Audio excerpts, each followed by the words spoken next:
I was standing in my driveway on a Tuesday morning in late March, staring at the empty spot in my garage where my brand new Honda lawn mower should have been, when I realized that my homeowners association had finally crossed a line they could not uncross. The morning had started normally enough in my suburban Phoenix neighborhood of Sunset Ridge Estates. I had gotten up at 6, made coffee, and planned to mow my lawn before the Arizona heat became unbearable. My grass had grown slightly longer than usual because I had been traveling for work the previous week, but it was nowhere near the violation threshold outlined in our HOA documents. Still, I figured I would get it done before anyone could complain.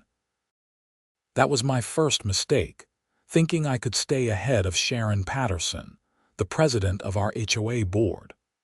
I walked into my garage, keys in hand, ready to wheel out my Honda HRX 217 VKA that I had purchased just 2 months earlier from Home Depot.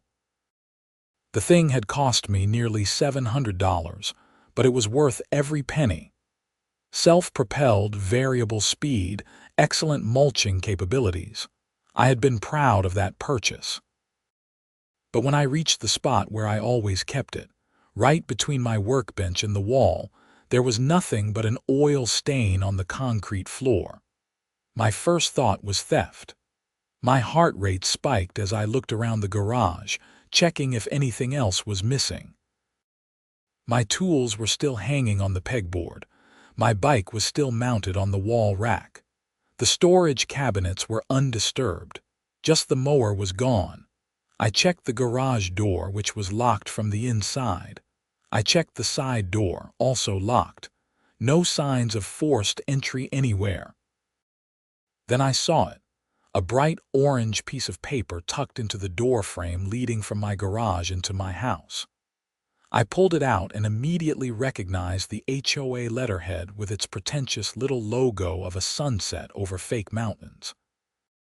The notice was dated yesterday, Monday, and it read in bold letters, "Notice of property confiscation."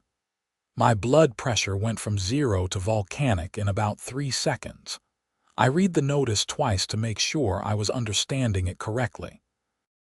According to this document, the HOA had entered my property, accessed my garage, and removed my lawn mower because it was allegedly the property of the previous homeowner, who had outstanding HOA dues totaling $3,200. The notice claimed that the HOA had a right to seize assets that belonged to the debtor, and since the lawn mower was on the property at the time of sale, it was considered part of the outstanding debt settlement. This was absolutely insane for multiple reasons. First, I had bought this house 8 months ago in July of the previous year. The sale had been clean, or so I thought. Second, I had purchased my lawn mower brand new in January, 6 months after buying the house. It had never belonged to the previous owner. Third, and most importantly, you cannot just walk onto someone's property and take their stuff. That is called theft, regardless of what kind of official-looking notice you leave behind. I pulled out my phone and immediately called the number listed on the notice. It rang 4 times before a woman answered with a sugar-sweet voice that I recognized immediately. Sunset Ridge Estates, HOA, this is Sharon speaking. How may I help you? Sharon, this is Nathan Cross from 4782 Desert Bloom Drive. I just found a notice in my garage saying you people took my lawn mower. Oh yes, Mr. Cross. I am glad you found the notice. We attempted to contact you yesterday, but you did not answer your door. I was at work. Sharon, you cannot just come onto my property and take my belongings. That is theft. Mr. Cross, I assure you this is all completely legal and outlined in the HOA bylaws that you agreed to when you purchased your home. The lawn mower in question belonged to the previous homeowner, Mr. Richardson, who still owes substantial fees to the association. We have every right to collect on that debt. That mower is mine. I bought it in January at Home Depot. I have the receipt, the warranty information, everything. It never belonged to Richardson." There was a pause on the other end of the line. I could hear papers shuffling. "That is not the information we have, Mr. Cross. Our records show that a Honda lawn mower was present on the property during the final walkthrough before the sale. That makes it part of the original property inventory." "What are you talking about?" "There was no lawn mower here when I bought the place.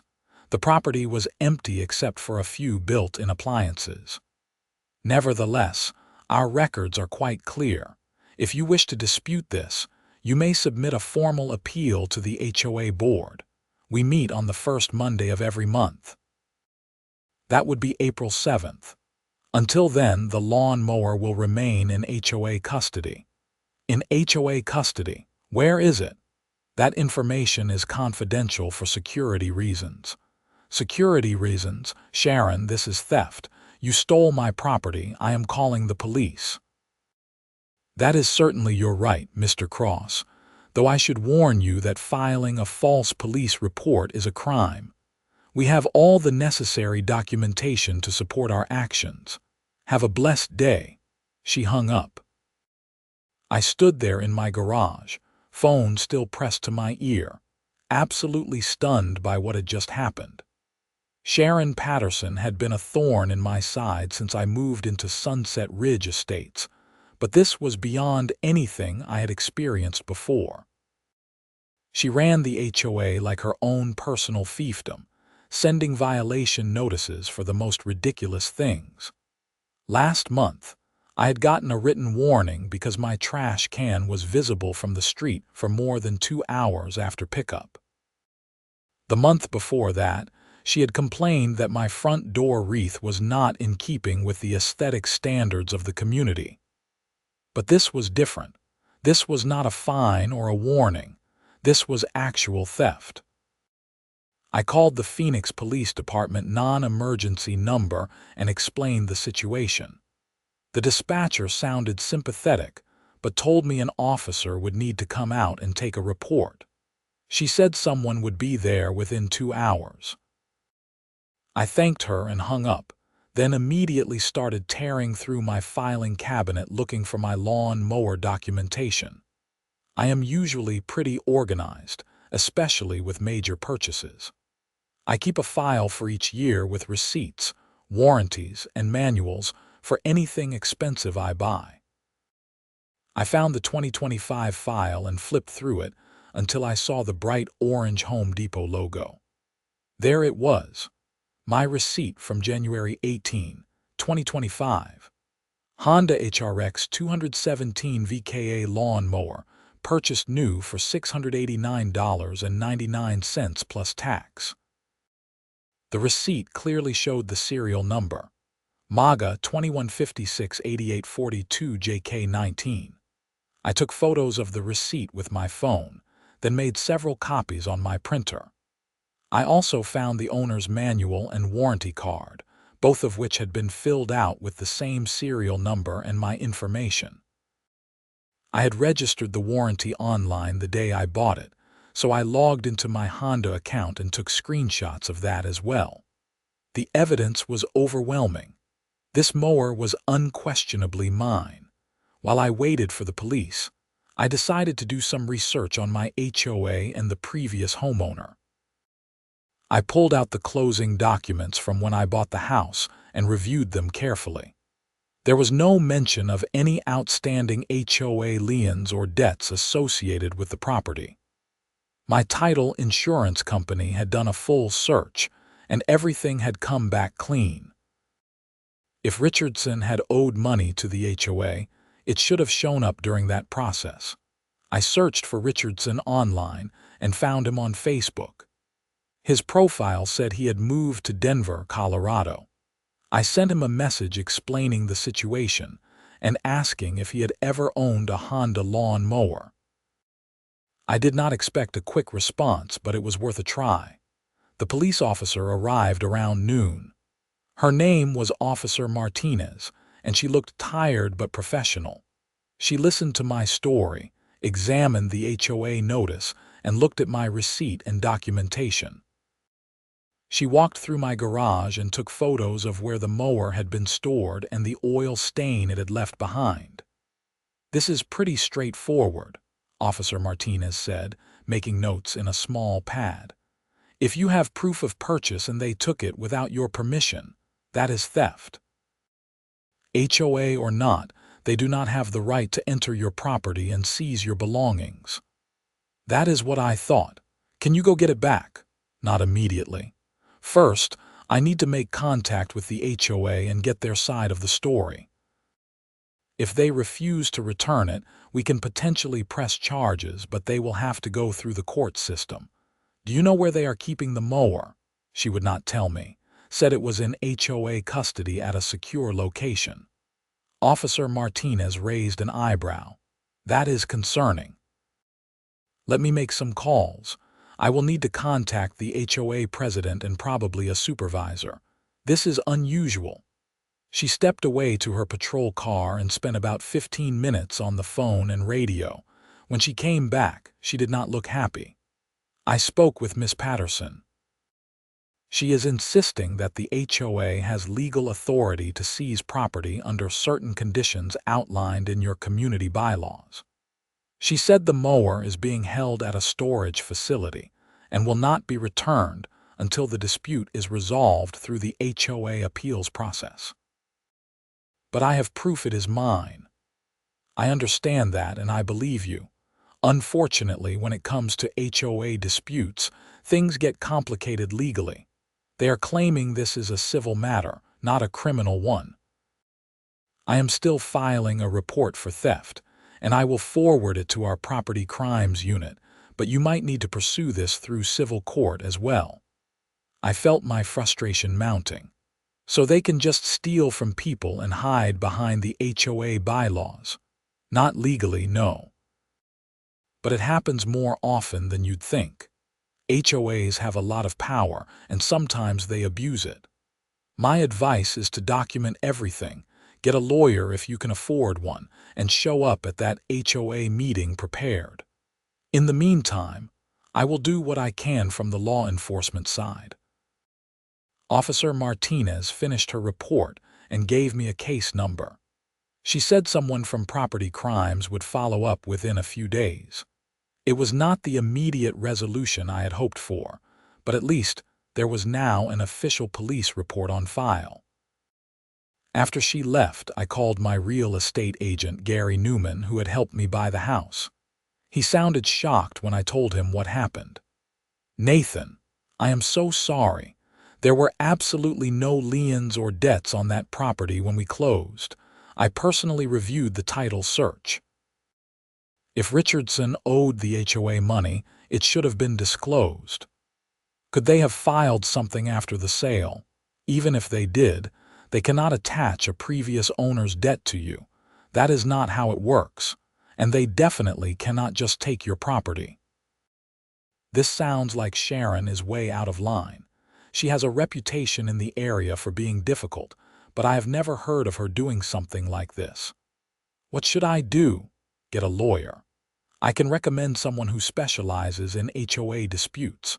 Her name is Margaret Jenkins, and she is tough. If anyone can deal with Sharon Patterson, it is her. Gary sent me Margaret's contact information, and I called her office immediately. The receptionist said Margaret was in court but would call me back before the end of the day. I left a detailed message and all my contact information. The rest of the afternoon was a blur of angry pacing and research. I pulled up the Sunset Ridge Estates HOA bylaws on my computer and read through all 63 pages. The document was dense, filled with legal jargon and obscure rules, but nowhere did I find anything that gave the HOA the right to enter a homeowner's property and seize personal belongings. There were provisions for fines, liens, and even foreclosure in extreme cases of non-payment, but nothing about physical confiscation of property. I also found the section about debt transfer, and it was crystal clear. HOA debts were tied to the property, not to physical items.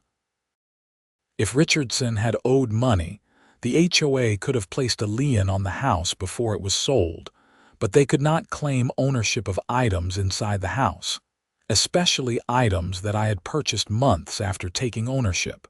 My phone rang at 4:30. It was Margaret Jenkins. Her voice was confident and direct. "Mr. Cross, I have reviewed the information you provided.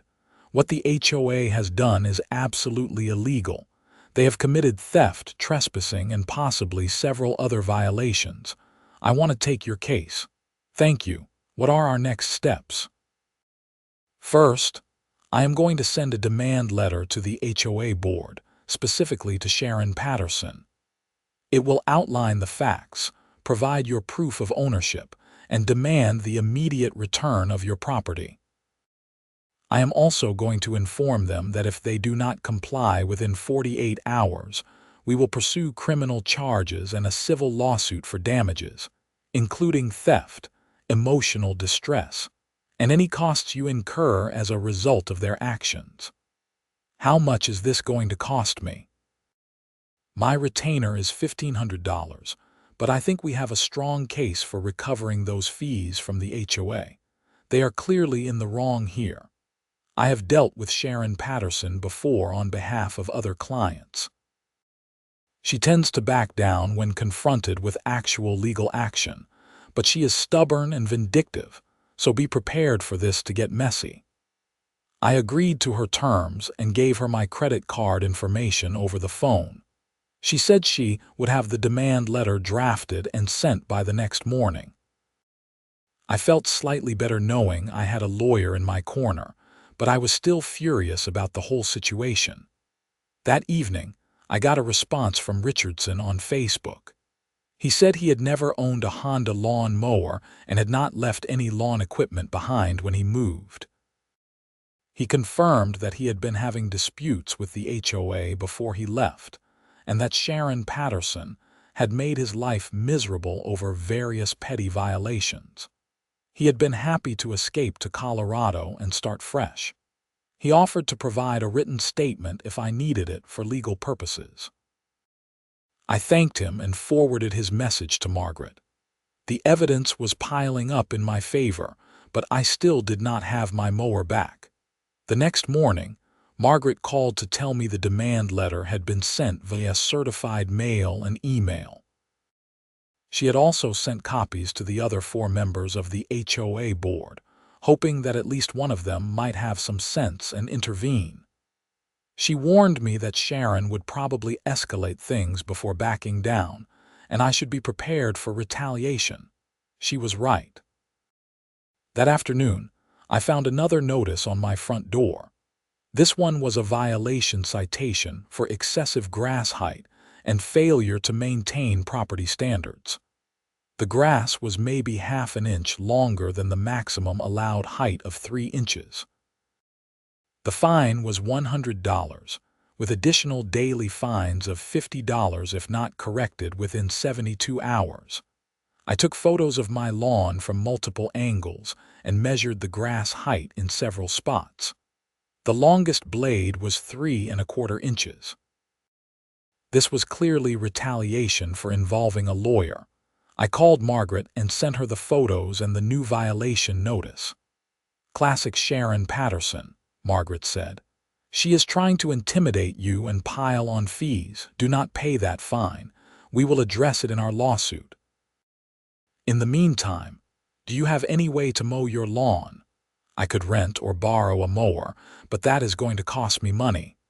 Keep all your receipts. Everything you spend as a result of their theft is going to be included in our damages claim." I called my neighbor, Tom, who lived 3 houses down. He was a retired firefighter and one of the few people in the neighborhood who openly disliked Sharon and the HOA board. He happily lent me his mower, and I spent the next hour getting my grass down to an acceptable 2½ inches. While I was mowing, I noticed Sharon drive by slowly in her white Lexus. She stared at me through her oversized sunglasses but did not stop. The next few days were quiet, which made me nervous. Margaret had not heard back from the HOA regarding her demand letter, and the 48-hour deadline was approaching. On Friday morning, Margaret filed a civil lawsuit in Maricopa County Superior Court against the Sunset Ridge Estates HOA and Sharon Patterson personally. The lawsuit sought the return of my property, reimbursement for all costs and legal fees, damages for emotional distress, and punitive damages for theft and trespassing. Margaret also contacted the Phoenix Police Property Crimes Unit and pushed them to move forward with criminal charges. The detective assigned to the case, Detective Ramirez, called me that afternoon. He said he had reviewed the evidence and agreed that a crime had been committed. He was going to interview Sharon Patterson and tour the storage facility where my mower was supposedly being held. "Mr. Cross, I have to be honest with you," Detective Ramirez said.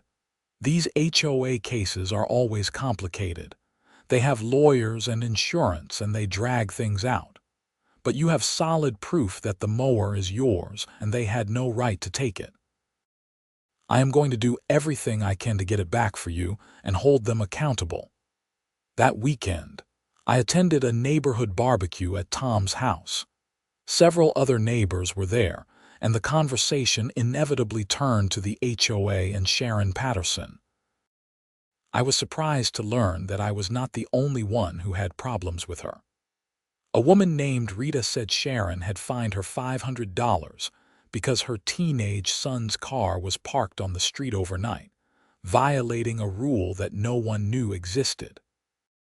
Another neighbor, Jeff, said Sharon had threatened to foreclose on his house over unpaid fines related to a dead tree in his backyard that had been removed by the city after a storm.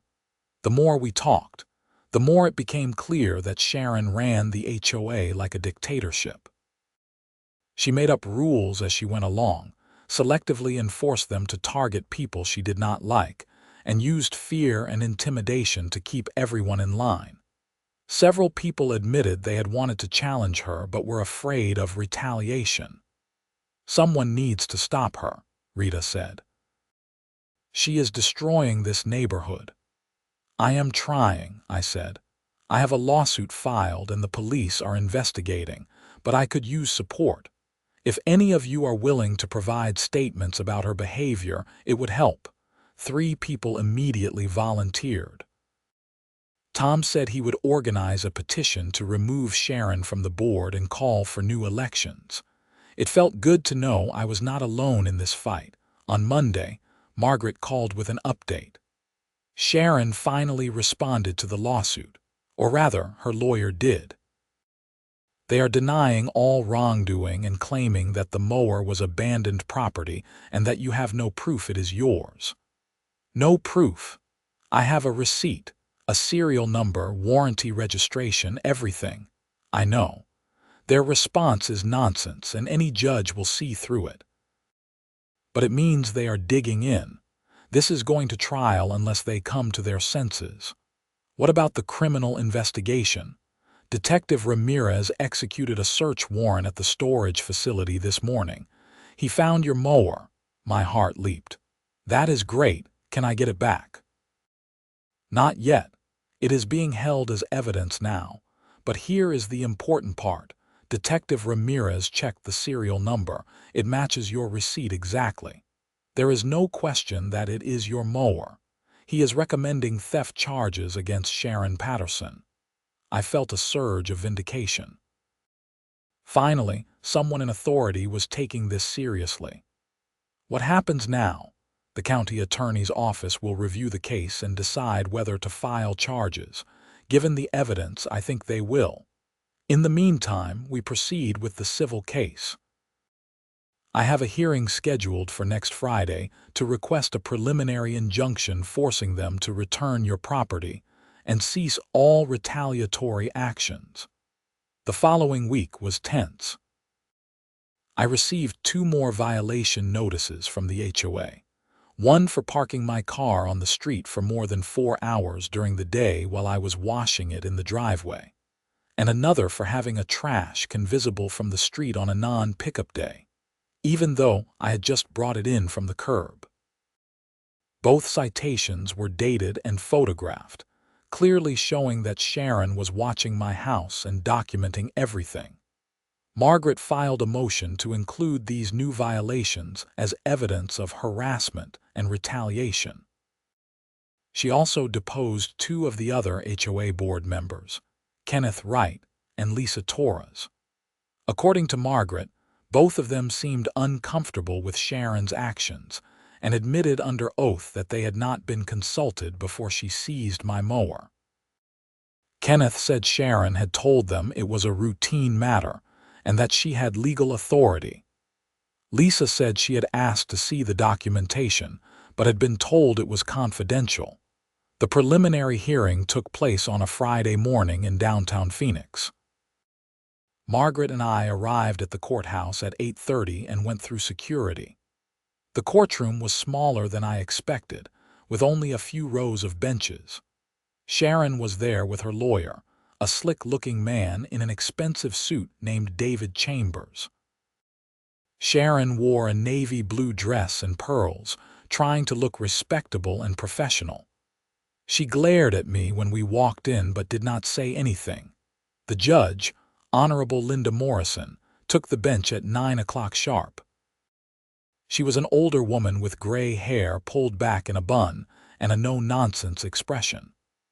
Margaret presented our case first, showing the receipt, warranty registration, serial number match, and testimony from Detective Ramirez. She argued that the HOA had unlawfully seized my property and was now engaged in a pattern of harassment and retaliation. David Chambers argued that the HOA had acted in good faith based on information they believed to be accurate at the time.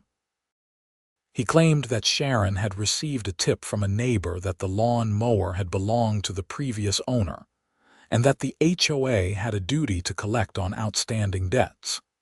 He also argued that the violation notices were legitimate and not retaliatory. Judge Morrison listened carefully, occasionally asking questions. When both sides had finished, she did not hesitate. Based on the evidence presented, it is clear to me that the lawn mower in question belongs to Mr. Cross. The serial number match is conclusive. The HOA had no legal right to enter his property and seize it. I am issuing a preliminary injunction ordering the immediate return of the lawn mower to Mr. Cross. Furthermore, I am ordering the HOA to cease all retaliatory actions against Mr. Cross, including but not limited to excessive or unfounded violation notices. Any further actions that appear retaliatory will result in sanctions.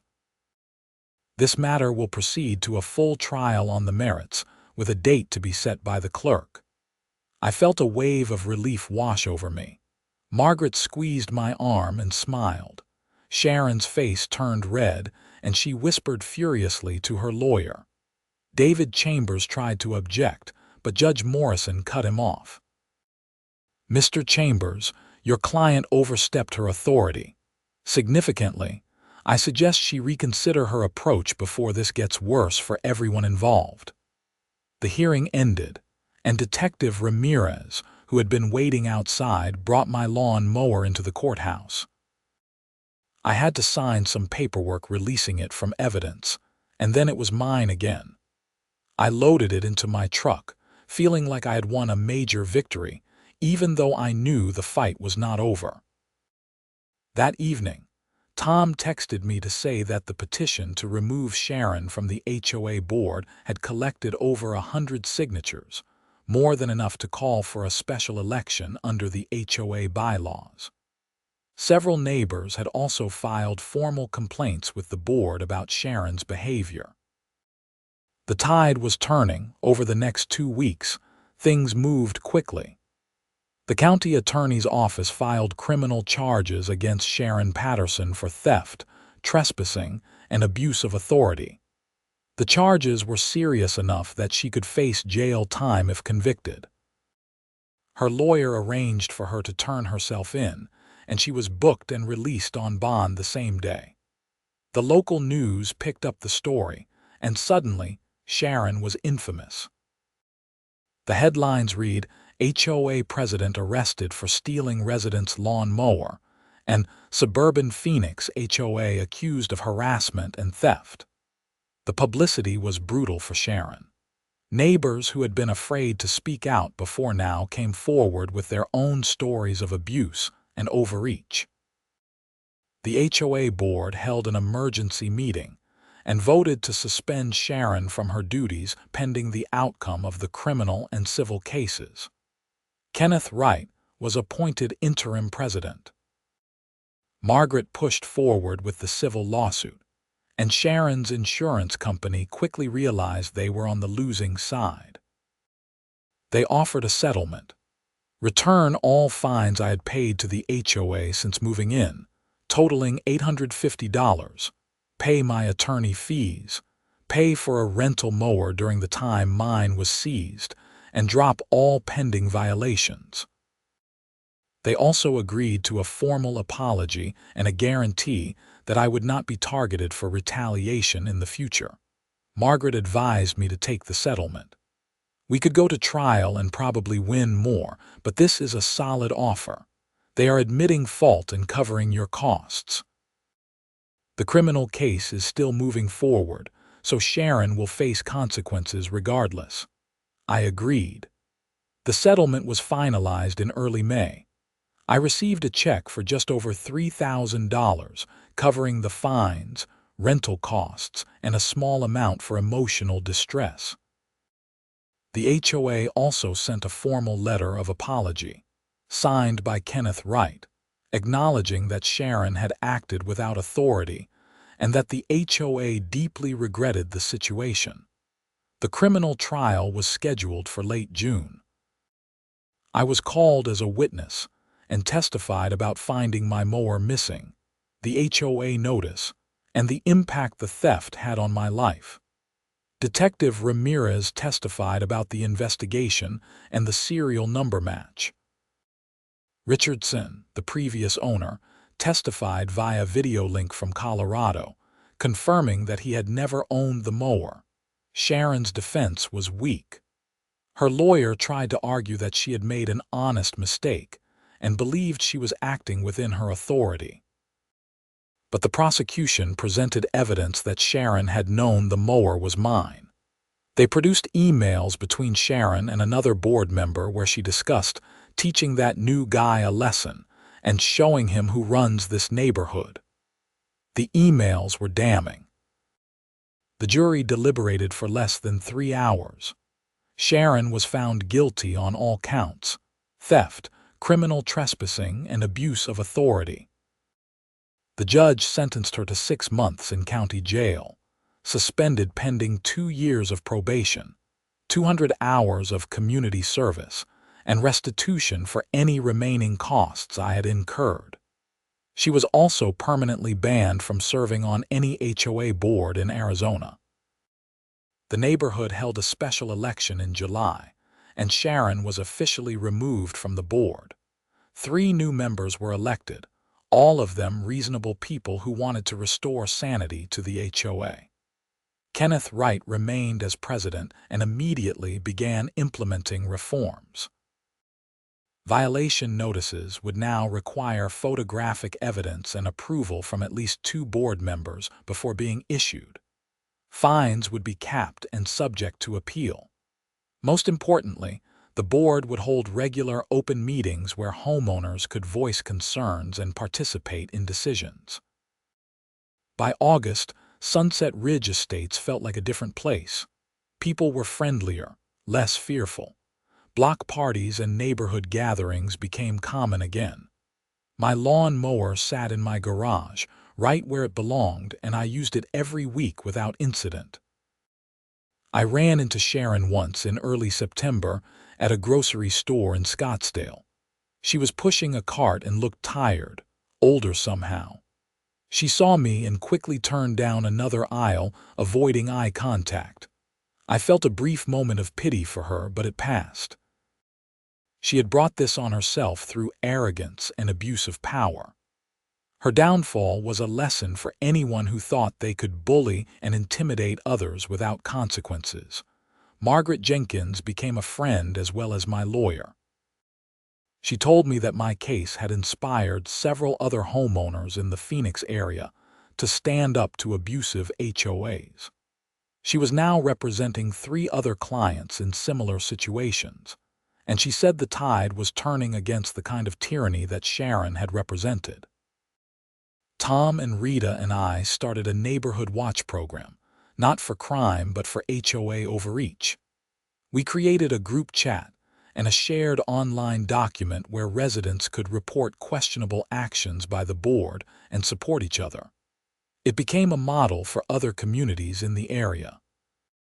One cool evening in October, I was sitting on my front porch, drinking a beer and watching the sunset paint the Arizona sky in shades of orange and pink. My lawn was perfectly trimmed, exactly 3 inches, because I wanted it that way, not because I was afraid of some petty tyrant with a clipboard. My lawn mower hummed contentedly in the garage, its serial number still proudly displayed on the manufacturer's label. MAGA 21568842JK19. That serial number had been my saving grace, the undeniable proof that had brought justice and restored order. A car pulled up, and Tom got out with a 6-pack. "Figured you could use some company," he said. "Always," I replied, gesturing to the empty chair beside me. We sat in comfortable silence for a while, just enjoying the evening. Finally, Tom spoke. "You know, what you did took guts. A lot of people would have just rolled over and let Sharon get away with it. I could not let it go. It was not even about the mower after a while, it was about the principle. You cannot let bullies win. Well, you did not just win. You changed this whole neighborhood. People feel safe in their own homes again. That matters." He was right. The fight had been exhausting, stressful, and expensive even with the settlement, but it had been worth it. My home was my castle, not Sharon Patterson's domain. My property was my own, protected by law and documented evidence. The system had worked, slowly and imperfectly, but it had worked. The police had investigated, the courts had ruled fairly, and justice had been served. Sharon had faced real consequences for her actions, and the community had reclaimed its power from a tyrant. I finished my beer and set the empty bottle on the porch railing. Tom and I talked about football and the upcoming holidays and normal things that neighbors talk about. The HOA drama was behind us, a strange chapter in the history of Sunset Ridge Estates that would be told and retold at neighborhood gatherings for years to come. Inside my garage, my Honda lawn mower sat waiting for the next mowing day, its serial number intact, a $700 symbol of property rights and personal freedom. It was more than just a machine now. It was a reminder that even the smallest battles can be worth fighting when principles are at stake. The moon rose over the desert, casting long shadows across my perfectly maintained lawn. Somewhere across town, Sharon Patterson was probably seething, serving her community service hours and contemplating the spectacular fall from grace that a single act of theft had caused. I hoped she had learned something from the experience, though I doubted it. People like Sharon rarely changed. But it did not matter anymore. She was out of my life, out of power and out of options. The neighborhood was healing, the HOA was reformed, and my lawn mower was exactly where it should be. Sometimes justice takes time. Sometimes it requires lawyers and courts and police investigations. But when you have the truth on your side and the determination to see it through, justice does prevail. I raised my second beer in a silent toast to that truth, to the serial number that had saved the day, and to the simple American right to own property and be left alone in your own home. Tom clinked his bottle against mine, and we sat there on the porch until the night grew late and the desert air turned cool. Two neighbors who had weathered a storm and come out stronger on the other side. The story of my stolen lawn mower became something of a legend in Sunset Ridge Estates, told to new residents as a cautionary tale about HOA overreach and a hopeful story about standing up for your rights. Every time I pulled that Honda mower out of my garage and fired up its engine, I smiled. It was not just cutting grass anymore. It was a declaration of independence, a monument to victory, and proof that even the most powerful seeming authority figures can be brought down by simple truth and a determined homeowner with receipts. Life returned to normal in the months that followed. I went to work, mowed my lawn, paid my reasonable HOA dues on time, and enjoyed my home without fear or harassment. The new board under Kenneth's leadership focused on actual community improvement rather than petty tyranny. They repaved some roads, upgraded the community pool, and organized family-friendly events. It was what an HOA should be, a force for good, not an instrument of control. I never forgot the lesson, though. I kept every receipt, photographed every major purchase with serial numbers visible, and maintained meticulous records of everything related to my property. I also stayed active in the neighborhood association, attending meetings and staying informed about decisions that affected our community. The price of freedom, as they say, is eternal vigilance. On the 1-year anniversary of the day I found my mower missing, I hosted a barbecue in my backyard. Tom, Rita, Jeff, and about 20 other neighbors came. We grilled burgers and hot dogs. The kids played in the pool I had installed that summer, and we celebrated the community we had built together, free from fear and intimidation. As the sun set that evening, Kenneth Wright, our reformed HOA president, stood up and made a toast. To Nathan, who had the courage to fight back when it would have been easier to give up. To all of us, for supporting each other and taking back our neighborhood. And to the future of Sunset Ridge Estates, may it always be a place where people feel safe, respected, and free. Everyone raised their glasses and cheered. I felt a deep sense of satisfaction and belonging.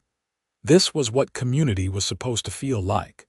This was home, truly home, in a way it had not been when Sharon Patterson held power. Later, as I was cleaning up, Margaret Jenkins, who had stopped by for a drink, pulled me aside. "You know, Nathan, your case set a precedent. I have used it in 3 other cases now, and we have won every time. HOAs across Arizona are rethinking their policies because of what happened here. You made a real difference." "I just wanted my lawn mower back," I said with a laugh. "Maybe so, but you ended up doing something much bigger. You proved that homeowners have rights and that no one, not even an HOA president, is above the law." As the last guests left and I locked up my house that night, I walked through my garage one more time. My lawn mower sat in its usual spot, clean and well maintained. I ran my hand over its handle and looked at the serial number plate one last time. MAGA 21568842JK19. Those numbers and letters had been my salvation, my proof, my weapon against tyranny. I turned off the garage light and went inside, content in the knowledge that my home was truly mine, protected by law and defended by courage. The battle was over. Justice had been served. And life in Sunset Ridge Estates could finally move forward in peace. The lawn mower that had started it all would continue to cut grass for years to come.